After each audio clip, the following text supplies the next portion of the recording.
গোসলে আপনার কয় লিটার পানি লাগে বোন? কখনো মাপিনি। একটা আনুমানিক। 1 বালতি, 2 বালতি? 1 বালতি তো লাগেই। জি। 1 বালতি পানি মানে 20-25 লিটার। তা আমি আপনাকে বলবো যে এতে অনেক পানি অপচয় হয়, তাই আপনি বোন দৈনিক গোসল না করে শুধু মাসে একবার গোসল করবেন। মানবেন এটা? না। একটি কম্পিউটারের হার্ড ডিস্কে রিলিজিয়াস স্ক্রিপচারের উপরে যতটা তথ্য থাকে, আমার মনে হয় ডক্টর জাকির নায়েকের মেমোরিতে তার থেকেও বেশি ইনফরমেশন উপস্থিত আছে। রিলিজিয়াস স্ক্রিপচারের উপরে এমন কোনো প্রশ্ন নেই যেটা ডক্টর জাকির নায়েকের জানা নেই। সেই জন্যই তো সবচেয়ে কঠিন থেকে কঠিন প্রশ্নগুলোর খুব সুন্দর করে উত্তর দিয়ে দর্শকদের কিভাবে মন জয় করতে হয় তা ডক্টর জাকির নায়েকের থেকে কেউ হয়তো আর ভালো জানে না। আর এটি কারণ যে ডক্টর জাকির নায়েকে যতটা ভালো মুসলিমরা বাসেন, ঠিক ততটাই ভালো শিক্ষিত নন মুসলিমরাও বাসেন। আর তার প্রমাণ আপনি তার লেকচারকে শোনার সময়ে পেয়ে যাবেন, কেননা সেখানে যতজন মুসলিম থাকেন ঠিক ততজন নন মুসলিমও উপস্থিত থাকেন। তো আজকের এই ভিডিওতে আমরা এক শিক্ষিত হিন্দু মেয়ের একটি খুবই গুরুত্বপূর্ণ প্রশ্নের উত্তর শোনানোর চেষ্টা করব ডক্টর জাকির নায়েকের মুখ থেকে। আপনি জুড়ে থাকুন আমাদের সঙ্গে শেষ পর্যন্ত। সেই সঙ্গে যদি আপনি ডক্টর জাকির নায়েকের লেকচারগুলোকে পছন্দ করে থাকেন তাহলে ভিডিওটিতে লাইক করে আমাদের এই চ্যানেলটিও সাবস্ক্রাইব করে রাখতে পারেন এমন ভিডিও আরও দেখার জন্য। তাহলে চলুন আমরা ভিডিওর প্রধান অংশের দিকে এগিয়ে যাই। প্রশ্ন হলো, মুসলমানরা প্রার্থনা করেন দৈনিক 5 বার এবং অজুও করেন সকলে 5 বার। অসংখ্য মানুষ সারা বিশ্বে অজু করেন পানি দিয়ে। বিশ্বজুড়ে যেহেতু পানির সমস্যা, আমার মনে হয় মুসলমানগণ প্রচুর পানি অপচয় করেন এভাবে। আচ্ছা, নামাজের আগে অজু করা কেন জরুরি? বোন একটা সুন্দর প্রশ্ন করেছেন যে মুসলমান নামাজ পড়ে 5 ওয়াক্ত এবং প্রত্যেক নামাজের আগে অজু করে। যখন অজু করে পানি দিয়ে করে এবং গোটা বিশ্বে পানির সংকট, তো যখন আমরা 5 বার 5 ওয়াক্ত অজু করি এতে অনেক পানি অপচয় হয়, নষ্ট হয়। এমনটা কেন? প্রথমে আমি অজু সম্পর্কে বলবো এবং পরে বলবো অপচয় সম্পর্কে। আল্লাহ সুবহানাহু ওয়া তাআলার হুকুম সূরা মাইদা সূরা নম্বর 5 আয়াত নম্বর 6 যে তুমি নামাজ পড়ার আগে অ্যাবলিউশন করো, অজু করো এবং তুমি মুখ ধোও, হাত ধোও কনুই পর্যন্ত, মাথা মাসহ করো এবং তোমার পা ধুয়ে নাও। এই শর্ত কেন? কেননা আমরা চাই যে যখনই আমরা আল্লাহ সুবহানাহু ওয়া তাআলার ইবাদত করি, খোদার ইবাদত করি, আমরা চাই যে আমরা পবিত্র হয়ে যাই। যদি আমি আপনাকে বলি বোন, অজুর পানি আমাদের আল্লাহর রাসূল বলেছেন, এক ব্যক্তি একবার একজন মানুষ প্রবাহমান নদীতে অজু করছিল এবং আল্লাহ রাসূল বললেন, তুমি যেভাবে অজু করছো এতে পানি অপচয় হয়ে যাচ্ছে। ওই ব্যক্তি বলল, হে রাসূল, আমি তো প্রবাহমান নদীতে অজু করছি, তো পানি কিভাবে অপচয় করব? আল্লাহ রাসূল বললেন, প্রবাহমান নদীতেও পানি অতিরিক্ত ব্যয় করো না, পানির অপচয় করো না। কেন? তার কারণ এই যে যখন তোমার অভ্যেস হয়ে যাবে বেশি পানি দিয়ে অজু করা, যখন তুমি ঘরে অজু করবে তখনও তুমি বেশি পানি অপচয় করবে। তো অপচয় করা, এমনকি অজুর সময়ও, অজুর সময় বেশি পানি ব্যবহার করা অপচয় এবং এটা অন্যায়।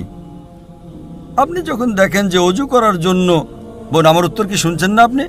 জি, শুনছি। আমি জিজ্ঞেস করতে চাই যে আপনি প্রতিদিন গোসল করেন? জি স্যার। প্রতিদিন গোসল করেন? জি। অজু করার জন্য অজু আপনি 1 ঘট পানি দিয়েও করতে পারেন। 1 ঘট, 1 ঘট ঠিক আছে। তো করেন এবং আমি অনেকবারই করেছি ব্যক্তিগত ভ্রমণ করার সময়। 1 ঘট পানি 5 বার অজু করার জন্য 5 ঘটেই হয়ে যায়। আনুমানিক 1 লিটার পানি যথেষ্ট। গোসলে আপনার কয় লিটার পানি লাগে বোন?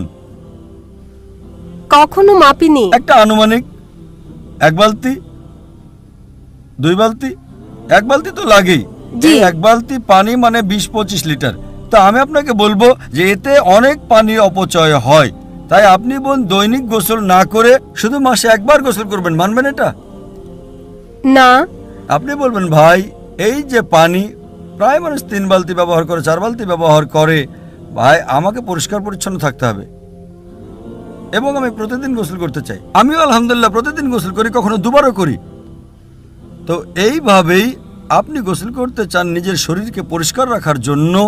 আমরা যখন আল্লাহ সুবহানাহু ওয়া তাআলার সামনে ইবাদত করি তো গুরুত্বপূর্ণ শরীরের যে অংশ সেগুলো আমরা পরিষ্কার করি, যাতে আমরা আমাদের প্রতিপালকের সামনে, আমরা আমাদের ঈশ্বর খোদা আল্লাহর সামনে যখন উপস্থিত হই, আমরা চাই যে পরিষ্কার থাকি। আপনি যেমন প্রতিদিন পরিষ্কার থাকতে চান, তেমনিভাবে আমরা মুসলিমরাও নামাজ পড়ার আগে আমরা চাই যে পবিত্র হয়ে উপস্থিত হই। তার সাথে আমরা গোসলও করি। এবং যদি পানি কম হয়, যদি আপনি মরুভূমিতে যান, পানি তো খুব কম। আপনি যদি অ্যান্টার্কটিকা যান, তো লোকজন 6 মাসে একবার, বছরে একবার গোসল করে। আল্লাহর রাসূল বলেন যে কমপক্ষে একবার তো গোসল করো। পানির যদি স্বল্পতা হয়, পানির যদি কমতি থাকে, কমপক্ষে জুম্মার নামাজের আগে তো একবার গোসল করো। প্রথমে ফরজ ছিল, এখন মুস্তাহাব। আগে ছিল এটা আবশ্যক, এখন হচ্ছে করলে ভালো। কিন্তু আপনি যখন আল্লাহ সুবহানাহু ওয়া তাআলার ইবাদত করেন, সে সময় পবিত্র হওয়াটা আবশ্যক। এই জন্যই আমাদের যিনি সৃষ্টিকর্তা, আমাদের যিনি ঈশ্বর, যিনি আমাদের পালনকর্তা, আমরা তার সামনে পবিত্র হয়ে আসতে চাই। এজন্য আমরা ওযু করি এবং তার সাথে সাথে একটা মানসিক প্রস্তুতিও রয়েছে। আমি আমার আলোচনায় মানসিক প্রস্তুতি নেওয়ার কথা বলে থাকি। আমরা মানসিকভাবে প্রস্তুতি নেই। আমরা এখন আমাদের খোদার কাছে ইবাদত করতে যাচ্ছি, এটা মানসিক প্রস্তুতি। যখন ওযু করি, এটা মানসিক প্রস্তুতি, আর এজন্যই ওযু ফরজ। কিন্তু আল্লাহর রাসূল আমাদের অনেক নিয়ম দেখিয়েছেন। ধরে নিলাম আপনি এমন জায়গায় আছেন যেখানে পানি পাওয়া যায় না, তো আল্লাহর রাসূলের হাদিস যে সেখানে পানি পাওয়া না গেলে তায়াম্মুম করতে পারো তুমি। অর্থাৎ তায়াম্মুম মানে যেখানে পানি নেই, তুমি শুধু তোমার হাতকে মাটিতে স্পর্শ করো এবং তার দ্বারা তুমি তোমার হাত এবং মুখের উপর মাসা করতে পারো, তোমার ওযু হয়ে যাবে। তার মানে তুমি মানসিকভাবে তৈরি। পানি নেই, পানি মিলছে না, তার সত্ত্বেও আপনি ইবাদত করতে পারেন, আপনি তায়াম্মুম করবেন। কিন্তু যেখানে পানি আছে সেখানে তায়াম্মুম করা হারাম। যদি আপনি পানি পেয়ে যান, তো তায়াম্মুম নিজের হাত জমিনে লাগিয়ে কিংবা কোনো বালুর উপর লাগিয়ে ওযু করা হারাম। তো এটা আমরা জানতে পাই কোরআনে এবং হাদিসে। আমাদের ধর্ম একটা উন্নততর ধর্ম, মাশাআল্লাহ, একটা পাক পবিত্র ধর্ম। এবং একই সময় আমরা আমাদের ঈশ্বর, আমাদের খোদা, আমাদের আল্লাহ সুবহানাহু ওয়া তাআলার ইবাদত করি এবং তার শুকর আদায় করি কমপক্ষে 5 বার। আপনি বলেছেন 5 বার নামাজ পড়ার দরকারটা কেন? কেননা ডাক্তারকে জিজ্ঞেস করে জানতে পারবেন যে ভালো স্বাস্থ্যের জন্য কমপক্ষে 3 বার খাবার খেতে হয়। সেইভাবেই আমাদের ভালো আত্মার জন্য, সুস্থ আত্মার জন্য, ফুড ফর সোল, ভালো ঈমানের জন্য আমাদের কমপক্ষে 5 বার নামাজ পড়তে হয়, যাতে আমাদের আল্লাহ সুবহানাহু ওয়া তাআলার যে আদেশ আমাদেরকে দেওয়া হয়েছে, যা কোরআন মাজিদে দিয়েছেন আল্লাহ, তা স্মরণ করা হয়। এবং আপনি ইনশাআল্লাহ সঠিক পথে থাকতে পারবেন। এবং আলোচনা করেছি আমি Salat, the programming toward righteousness. যে নামাজ আপনাকে পরিচালনা করবে সম্পূর্ণ সঠিক পথে।